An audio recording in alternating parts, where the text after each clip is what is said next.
everybody. Welcome to Table Talk, a place for honest conversations and getting to meet friends. We are here once again with Pastor Levi. Yes, ma'am. What's happening? Not a whole lot. So glad. Well, anytime you get to drop by the table. Hey, you're sweet. I appreciate it. It's going to be good stuff. Y'all, we are kind of in that in-between. Summer just ended. Fall's trying to fall. Texas is... It doesn't feel that way. It doesn't. Yeah. No. I'm sure that's still probably a struggle of like, if we were in Georgia...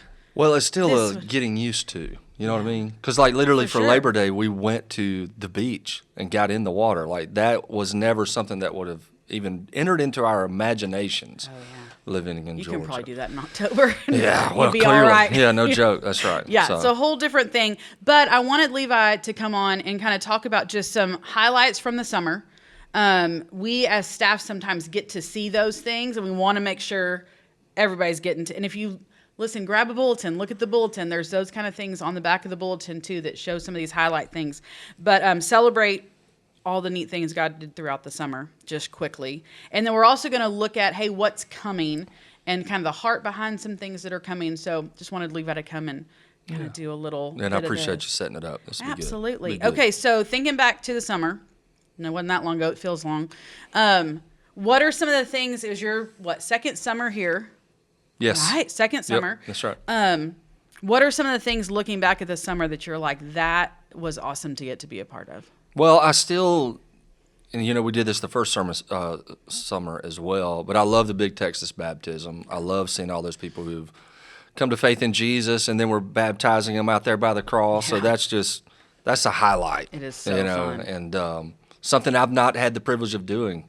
Pastoring two churches before, because we didn't have that set up. We didn't have that option. Mm-hmm. So I love that. It's tremendous. And then obviously, you got your summer camps that went down. Our students had an unbelievable time. I had two kids who were in it, and they came back just, closer to the Lord, but also just fired up about what happened that week. And then, children's ministry, they did their camp. They had an awesome time. Obviously, we had mission trips. I don't know. There's lots several of good things. stuff. Yeah. So many neat things. Yep. And I will say, big Texas Baptisms of the Cross, we actually have one in September. Yes, ma'am. Right? Toward the end of September. That's so right. If you're like, oh, I missed that, I'm going to wait till next summer. No, don't wait. Have to. Yeah. Like we were saying, it's still warm enough. That's exactly right. We may do them in December. Who knows, man? So look into that if you're still looking at that. And I think that's one thing I hear people talk about so often is the fact that pretty much every single Sunday we get to sit in the house of the Lord and see people come to meet him for the very first time. Yeah. I mean, every single Sunday, right. People coming down, giving their hearts to the Lord. And those are just the people that walk down. The people that maybe do it and are like, whoa, sure. I can't, I'm going to go talk to somebody. But and that's tremendous. I think that's one thing. I just had an awesome lunch with a church member. And, he's fired up about it as well. And that's a God thing. Yeah. Right? So that's not a man thing. We don't create that.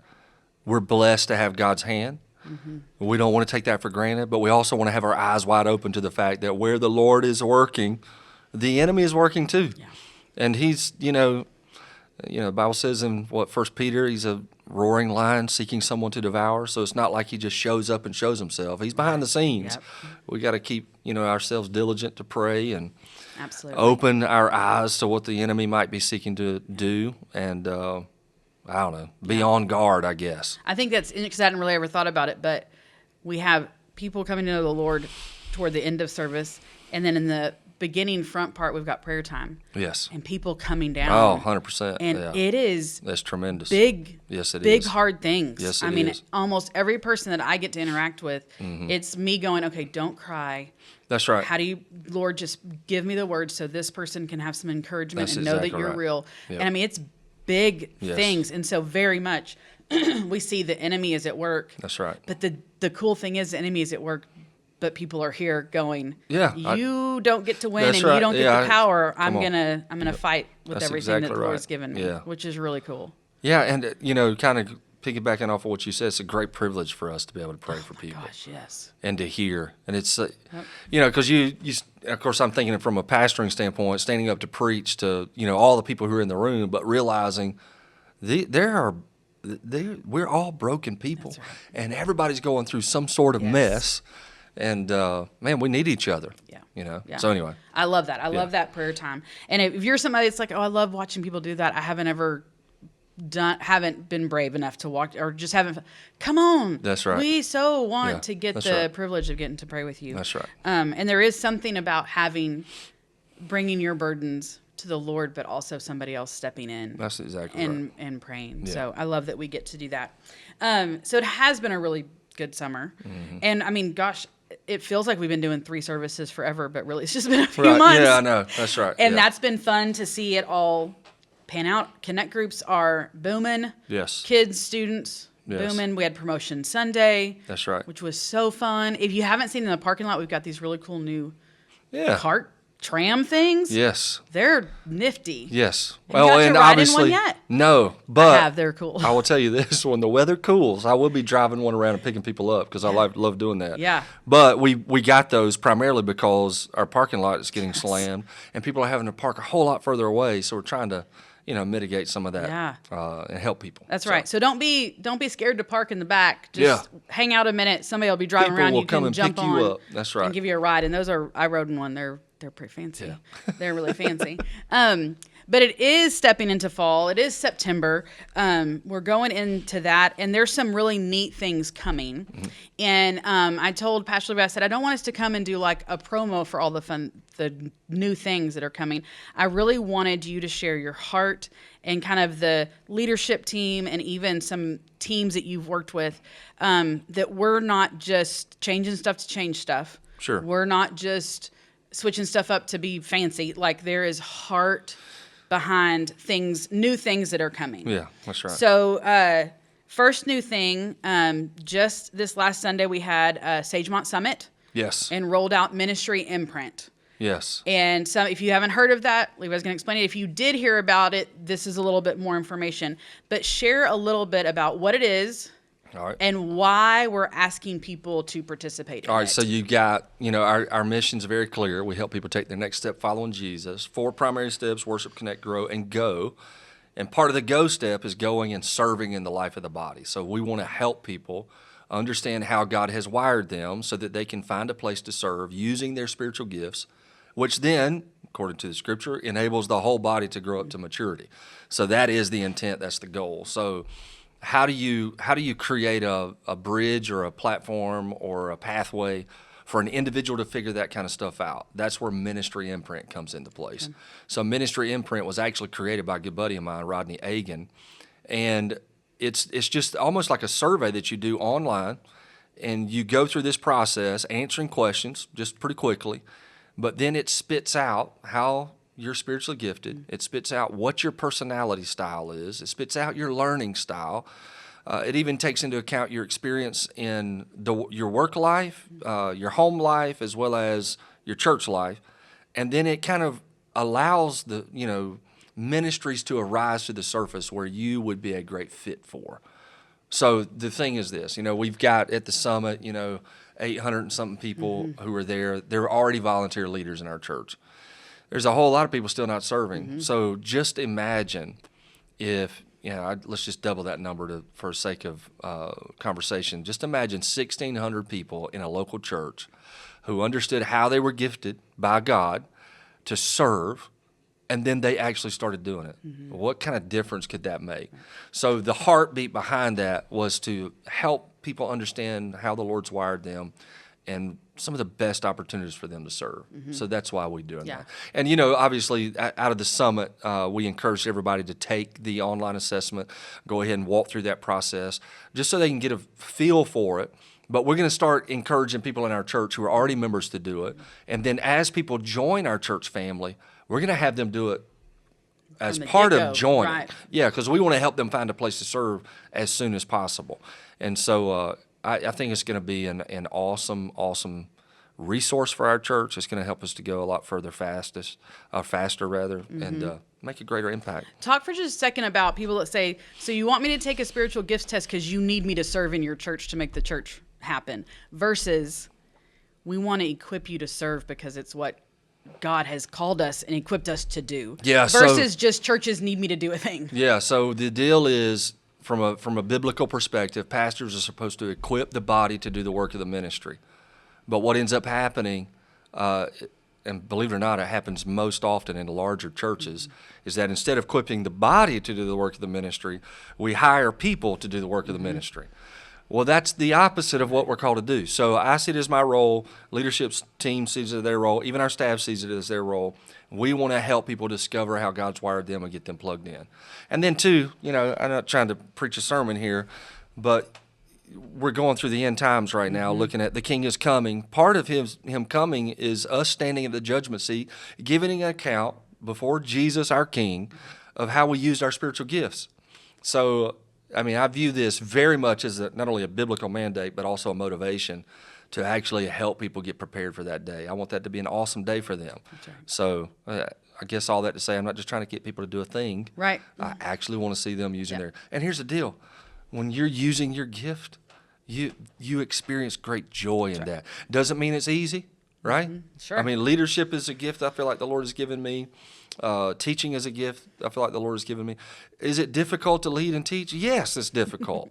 But do I find great peace, joy, and satisfaction in doing exactly what the Lord's wired me? Yes. Yeah. So, I want people to experience that. That's right. We want people to get to experience That's exactly right. I love that. Yep. So if you've gotten the email and you haven't clicked on the link, or if you didn't come to Leadership Summit or Sagemont Summit and you're like, I need to know, please reach out to us. Let us know. Click the link.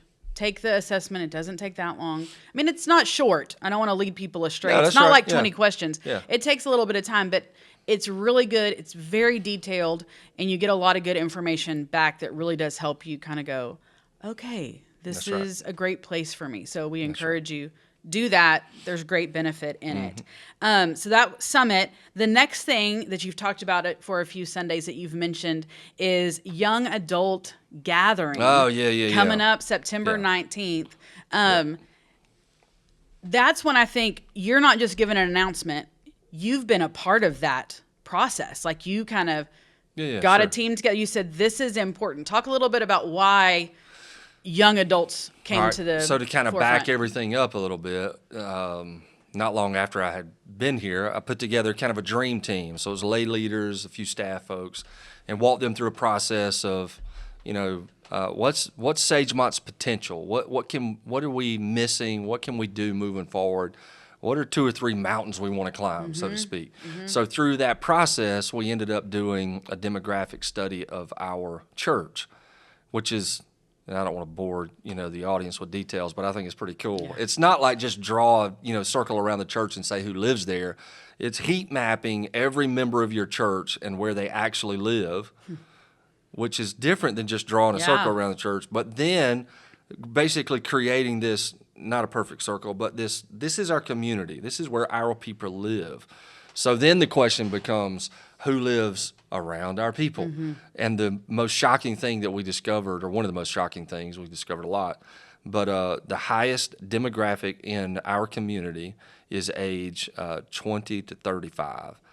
And then on top of that, when you looked at Sagemont as a whole, it's like, okay, if that's the highest demographic of our area, is that the highest demographic of our church? And we were like, we don't really feel like it is. And we've got a great church, so please hear that, right?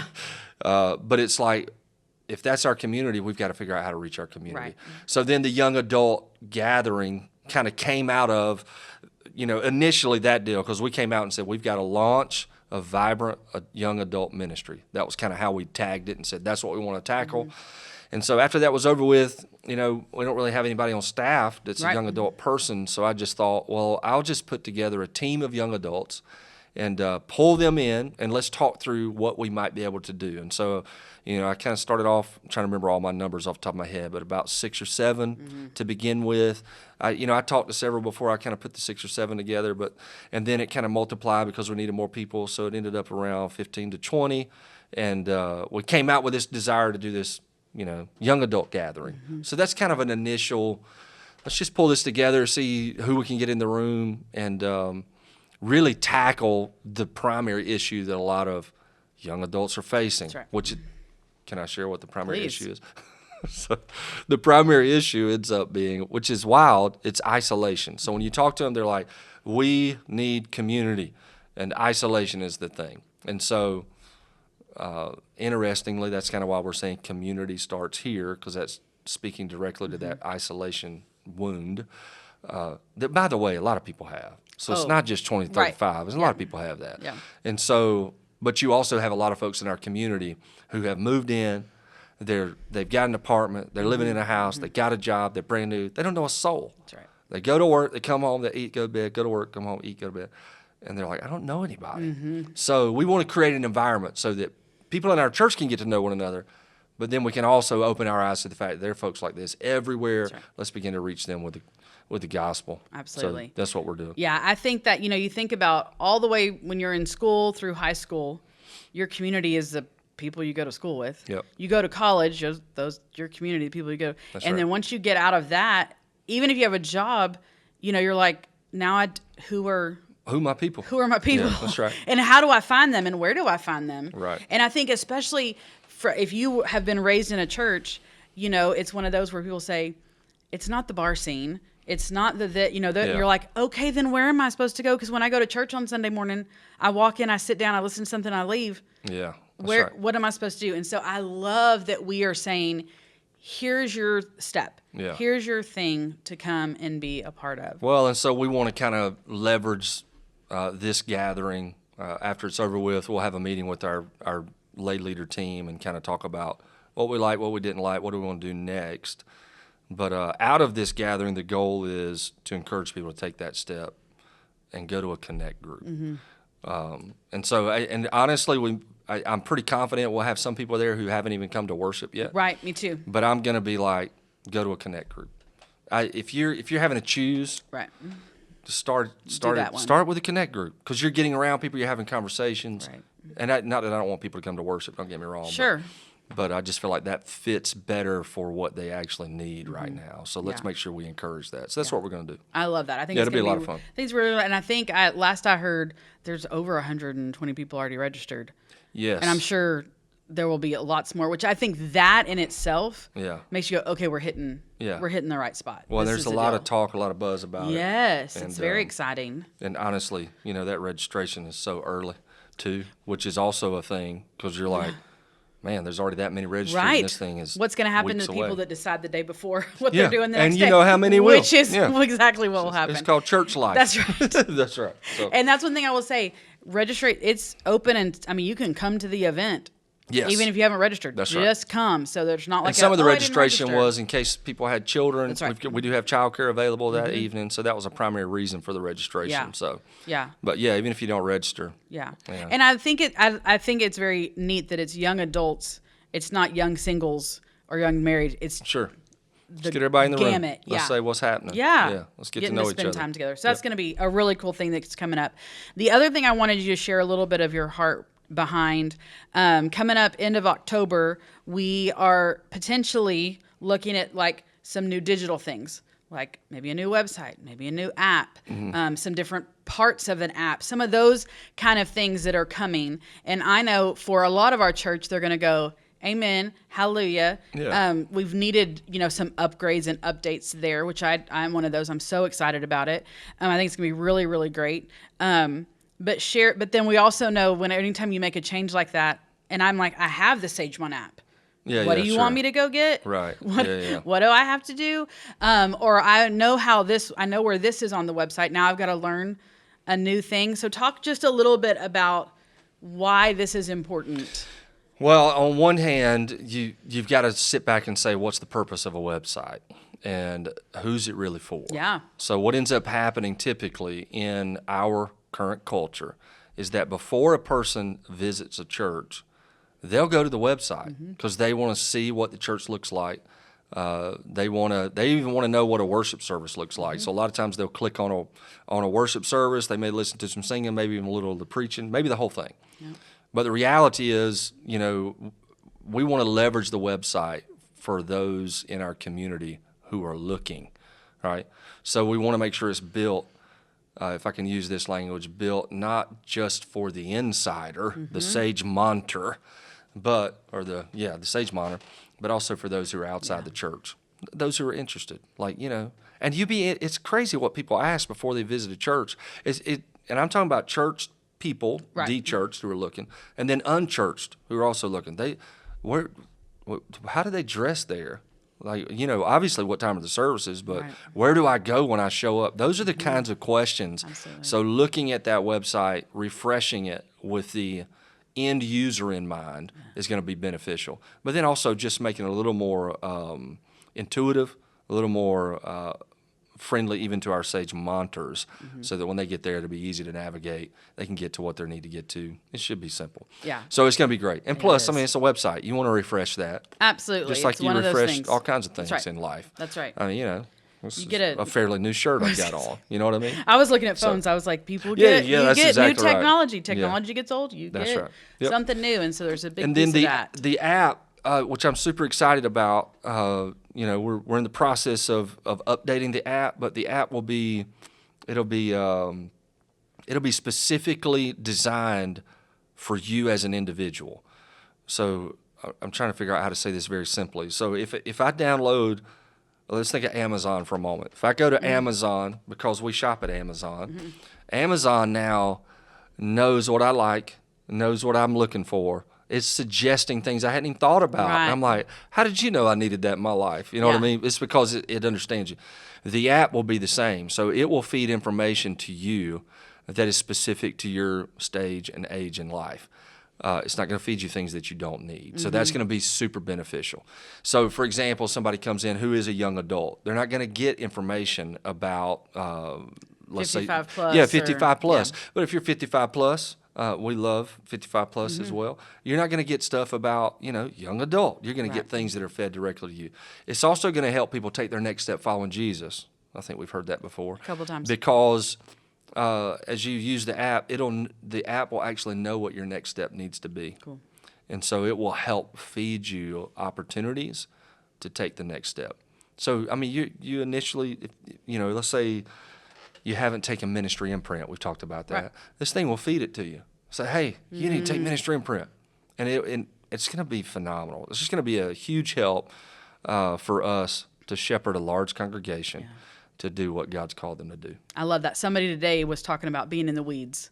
Yeah. That phrase, and we get in the weeds and can't see, and it's all this stuff. Yeah. And I feel like with this app, it's going to get people out of the weeds. Yes, it will. And it's Yeah, going to be like, it this will. is the 3 things That's right. instead of the 50. Correct. And it's going to help do that for Yeah. people. Which I think is gonna be, It's going to be fun. it's going to be. Yeah. It's exciting. So, y'all, those are just a few things coming up that I know from Levi and staff and all of us just saying, hey, these are purposeful things that we're not doing just to do. It really is, everything we do is to help people take their next step. Yeah. Following Jesus. Even the businessy side of things, like, hey, we're doing this to make it easier for people to see that next Yeah, I'm step. certainly not a big fan of changing just to change. No. Right? So but if there's a reason and it will actually help us be more efficient, be better, then of course we want to do that. Right. So Let's do that's it. what this is doing. Yeah, which I love. And the other thing is, know that as these different things happen, we're going to have people to help. We're going to have where you can call and say, hey, I'm trying to find the app and I can't get it. Let me help you. Or I'm on the new website and I can't find the thing. Let us help you. So we're not just going to throw it out there and go figure it out. Yeah, that's right. Well, That's right. listen, we've got to all learn it too. And so we will be doing this thing together as we walk forward and learn that. So I think that's really, really cool. I also want to say Discover Sagemont Lunch is coming up December 14th. Yes, ma'am. Talk about that just a little bit, because I think it's something. I think you said December. You meant September? Yes. Yeah, okay. My All bad. right. It's all I was good. already thinking 4 steps ahead. Sorry. September 14th. Yes. I think it's that Sunday after church. Talk a little bit just about DSL, because I think it's one of the things that we throw around, and we've got so many awesome new people here that are like, what is DSL? Well, Discover Sagemont Lunch. So it's a part of joining the church family. So you become a member of Sagemont by going to Discover Sagemont Lunch. Now, just because you go to lunch doesn't mean you're automatically a member. Right. But that's a part of the pathway to become a member. But you come to it, obviously there's food that's provided. It's after our third service on Sunday morning. And then you get a picture, and I'm trying to answer the question to everybody in the room. What do we do? What does Sagemont do? Where are we going? That's a Sagemont question as well. How do we do it? Like, what's our strategy here? Well, we always talk about helping people take the next step, following Jesus. What are the steps? Right. Where are you at in the process? Now, of course, at the same time, we share Jesus with people. We want to make sure folks come to faith in Christ, and they've been, experienced believers' baptism, because that's what the Bible teaches. And also, what's neat, I don't know if you are aware of this, but I think probably the last 3 Discover Sagemont lunches, like, we have had people come to faith in Jesus during the lunch. No way. Yeah, it's been crazy. I have not heard and that. I've been doing it, so every time I do Really? it, I walk through the whole gospel. Here's how you come to faith in Jesus. Yeah. And then they're seated at tables with their coaches or whatever, like Sagemont or people. And I say, okay, now that I've shared that, I want everybody to share their story. And if you haven't come to faith in Jesus yet, but you want to today, your coach can lead you in how to come to faith in Christ. So I give them time to do that, and then I ask, which, I'm not afraid to ask questions. So I'm like, hey, if you just gave your heart to Jesus during this time, would you just slip your hand up? I've been doing that since I've started it, and no hands ever go up. Right. The last 3 times, hands are starting to go up. That's man. amazing. It's crazy. That is so cool. So I'm loving it. That's really, really great. Yeah. So that's a free thing. You can register online. Let us know you're coming, so we have lunch for you. And I would say it's a step in the membership pathway. But if you're still like, I don't even know if I want to become a member, I encourage you go to DSL, because it will help you make some of those decisions, because you get to hear from Levi. You have people that have been at Sagemont for a while that are sitting at the table, and you can ask them those questions. And so it's a great place. If you're like, we've been coming for a little while, not 100% sure, still would love to know this and this. Mm-hmm. DSL is a great place to go and ask those questions. Sagemont lunch. Discover Sagemont lunch. Anything else we haven't talked about that you think is fun? I mean, there's a lot of things. There's so many fun things. I know it's a loaded question. I think it's fun. I'm obviously right around the corner we have a men's conference. Yes. That I'm super pumped about. Who's speaking at that? Well, I'm one of them. I've actually been working on the message too, which I've got complete now, so I need to send on to the appropriate people. But Greg Mott will be there with us, and then Jarrett Stevens as well. So Greg Mott from First Houston, Jarrett Stevens from Champions Forest. Yeah. And man, that's going to be an awesome. It's a Friday, Saturday deal. It's going to be so good. Yes. Those. So I'm super pumped. Listen, about that. I know I get to hear you every Sunday, and it's amazing. But I grew up A&M, and I sat under That's Greg right. Mott's teaching Yeah. for years, Yep.